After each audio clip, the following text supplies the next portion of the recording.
Allah yaitu al-Islam, wa rahmatihi yaitu Al-Quran, kata para ulama dalam tafsir Al-Qurtubi.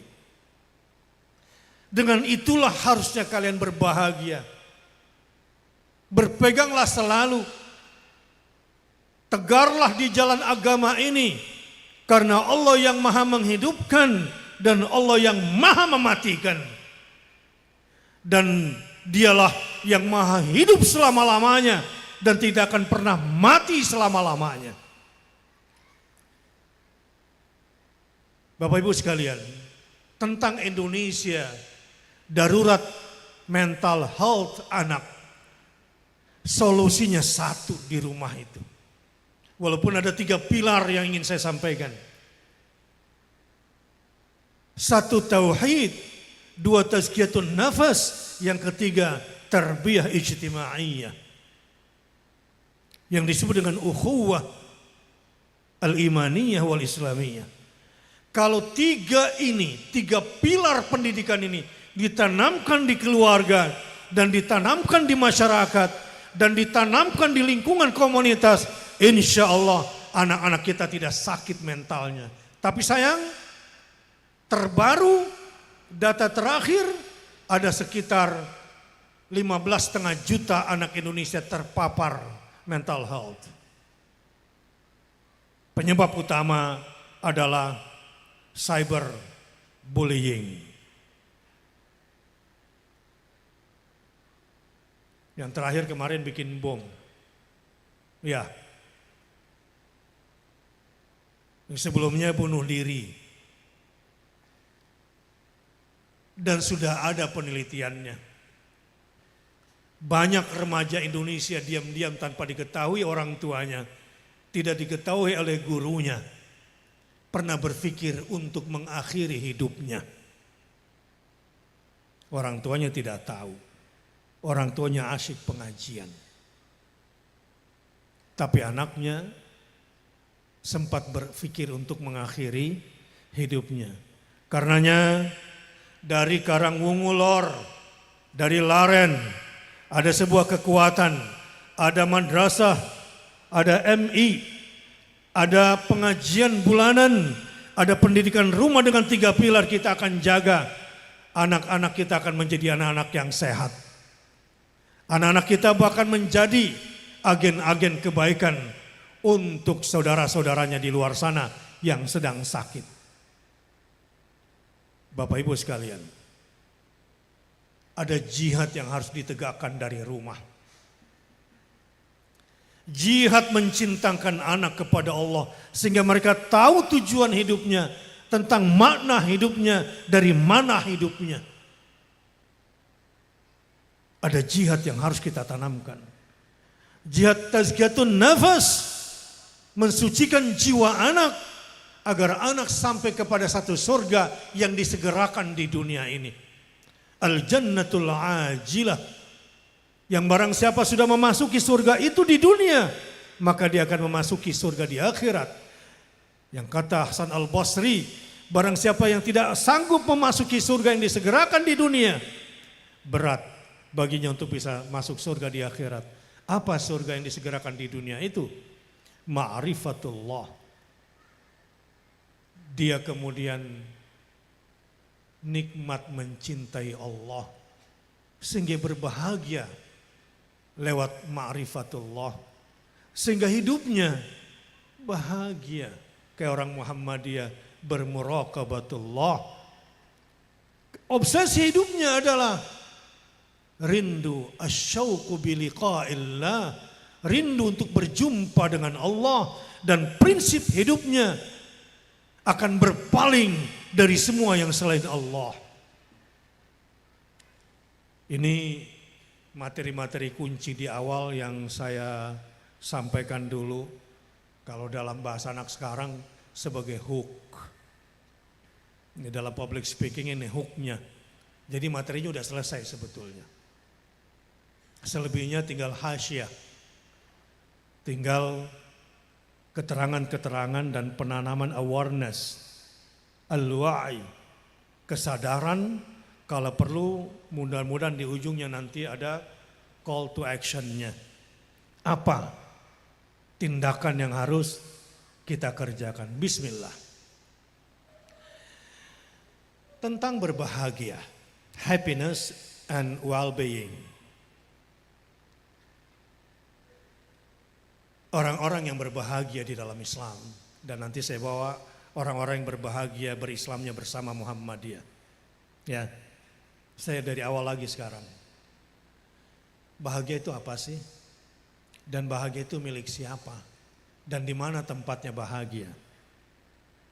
Saya kira agama kita sudah mengajarkan itu semua. Jangankan bahagia, surga dunia pun sudah diajarkan, yang disebut dengan al-jannatul ajilah. Mau nggak masuk surga di dunia?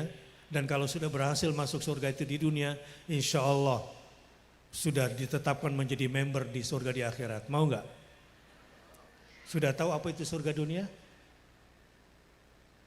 Ma'rifatullah, mahabbatullah, muraqabatullah, asyauqu biliqa'illah, wal idbar li ghairillah. Itu kuncinya kalau masuk surga di dunia. Jadi siapapun muslim di dunia ini, Muhammadiyah dan bukan orang Muhammadiyah, akan berbahagia dan memasuki surga Allah yang di dunia itu. Satu apa? Berbahagia dalam ma'rifatullah, dalam mengenal Allah. Coba deh saya mau tes. Orang di sini saya mau tes. Bapak Ibu kalau sakit, jujur jawabnya ya. Lebih percaya sama obat atau percaya sama doanya? Jujur. Jujur. Lebih percaya yang menyembuhkan itu obatnya atau doanya? Hah? Bohong. Doanya. Coba saya tes. Apa doa minum obat? Tuh kan? Udah kelihatan bohongnya ini. Apa doanya minum obat? Bismillah, betul. Apa doanya makan? Bismillah, betul. Apa doanya mau tidur? Bismillah, betul.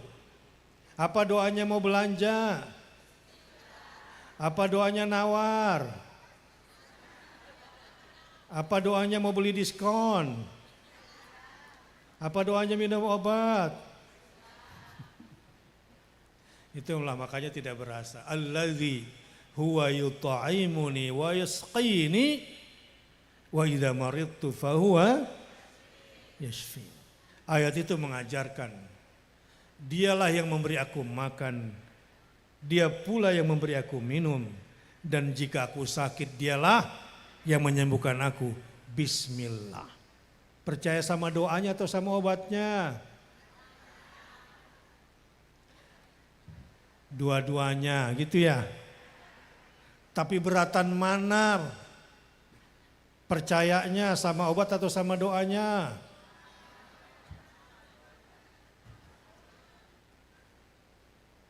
Saya tadi di perjalanan sini karena mungkin capek dan saya minta obat dari anak saya, coba kasih obat.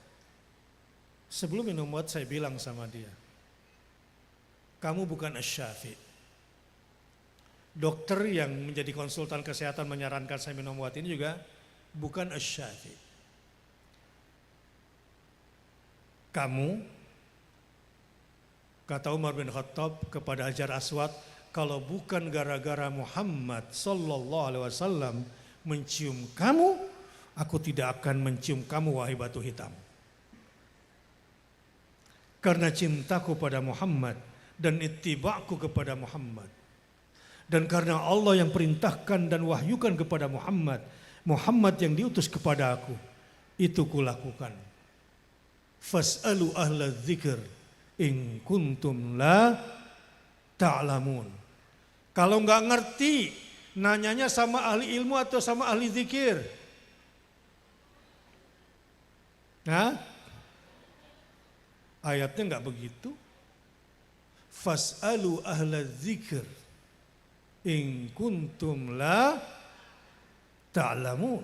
Bertanyalah kepada ahli zikir kalau kamu tidak tahu ilmunya.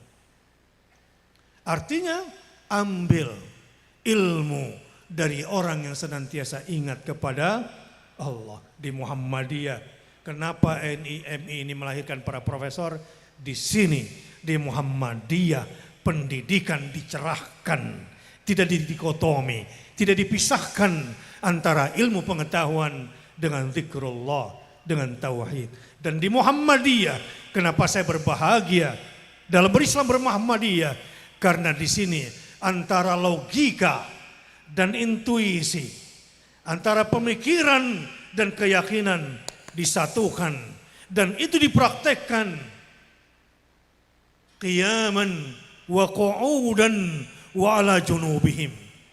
Tapi enggak cuma zikir, wa yatafakkaruna fi khalqis samawati wal ard rabbana ma khalaqta hadza batila. Di sini pencerahan itu dimulai. Ketika mampu menyatukan antara ilmu dengan zikir, fas'alu ahla zikr. Insyaallah sekolah kita ada murid atau tidak ada murid, bukan dari situ memulainya membangun. Kalau suaramu indah, walau kau berada di tengah padang Sahara, maka orang akan mendatangimu. Sekolah Muhammadiyah sudah terbukti melahirkan lulusan-lulusan hebat, pemimpin-pemimpin yang hebat, dan teguh di semua situasi. Allahu Akbar. Apalagi bergabung dengan kegiatan-kegiatan pendidikan, kesehatan, kepedulian sosial bersama Muhammadiyah, hidup kita terasa lebih bahagia. Kenapa? Karena kita menjalankan prinsip bahagia di Muhammadiyah sebagaimana yang dicontohkan diajarkan Rasul, mulai dari surah Al-Ma'un sampai hadis Nabi SAW, khairun nas anfa'uhum linnas. Jadi khairun nas, kalau kita lihat implementasi takwa, siapa sih orang paling mulia di muka bumi? Inna akramakum indallahi atqakum. Bukan siapa yang paling kaya, bukan siapa yang paling tinggi jabatan yang paling mulia. Siapa yang paling mulia di antara kita?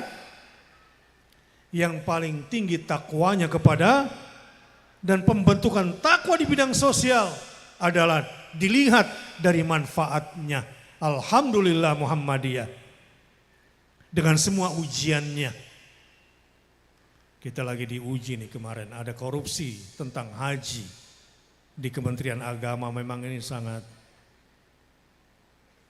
memukul ya secara moral tentang uang haji yang dikorupsi. Saya masuk ke politik dikit boleh? Karena tadi Pak Mubarak minta itu juga katanya. Gitu ya. Kemarin waktu kerusuhan, saya bersama Pak Ketum dan ketua-ketua ormas lain diundang ke Hambalang, ketemu Pak Presiden.